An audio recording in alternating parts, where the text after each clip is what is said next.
আলিপুরদুয়ারের অনেক স্থানেই রয়েছে চায়ের বাগান। সবুজ চা বাগান দেখলে এনে দেয় চোখের প্রশান্তি। বিস্তৃত সবুজ এই চা বাগানের ভেতরে কখনো কখনো বুনো হিংস্র পশু হানা দিয়ে থাকে। এই বাগানের মধ্যে লাগানো রয়েছে পর্ণমোচী বৃক্ষ। এই বৃক্ষ গ্রীষ্মের দাবদাহ থেকে এই চা গাছগুলোকে রক্ষা করে। মাদারিহাট থেকে একটি অটো বুক করে দক্ষিণের রাস্তা দিয়ে 2 কিমি দূরে একটি চা কারখানায় আমরা চলেছি। একেবারে গ্রামের মেঠো পথ, তাই আমাদের গাড়ি হেলে দুলে চলতে লাগলো।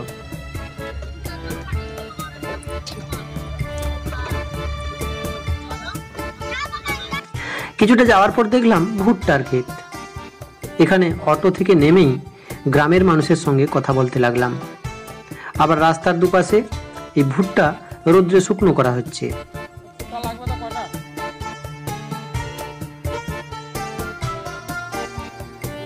আমাদের অনেকেই এই ভুট্টা কিনতে লাগলো।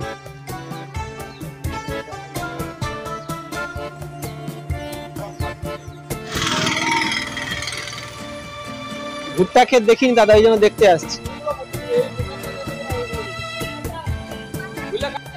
হ্যাঁ, বাংলায় তো কথা বলছি।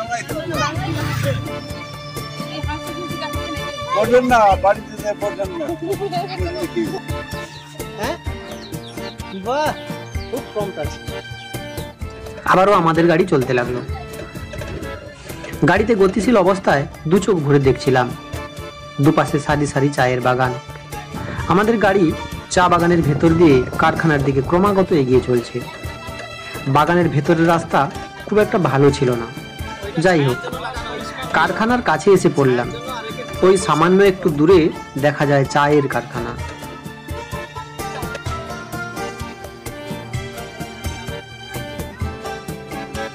তখন গাড়িতে গতিশীল অবস্থায় দেখছিলাম। এখন চা বাগানের ভেতরে দাঁড়িয়ে দাঁড়িয়ে দেখতে লাগলাম।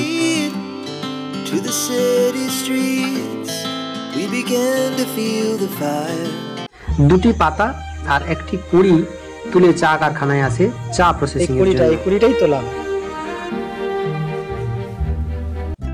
চা বাগানের ভেতরে অনেক গাছ লাগানো রয়েছে। এগুলো সবই ছায়া বৃক্ষ বা ছায়া প্রদানকারী বৃক্ষ। রোদ্রের সময় চা গাছকে রক্ষা করতে এই ব্যবস্থা।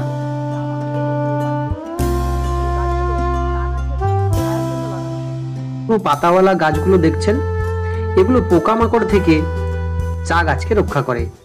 এর একটা উৎকট গন্ধ পোকামাকড়কে আসতে দেয় না।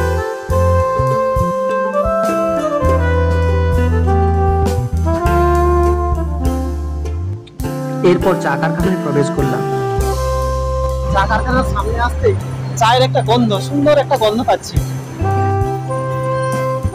চা কারখানার মধ্যে অনেক শ্রমিক কাজ করছেন, কিন্তু আজ কারখানার মধ্যে বিশেষ কাজ থাকায় ভেতরে চা প্রসেসিং দেখার সুযোগ পেলাম না।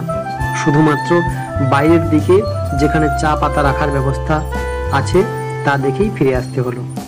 পরবর্তীতে কোনো একটা চা কারখানায় গিয়ে চা তৈরির নানা পদ্ধতি অবশ্যই দেখাবো, তাই সঙ্গে থাকার অনুরোধ রইল।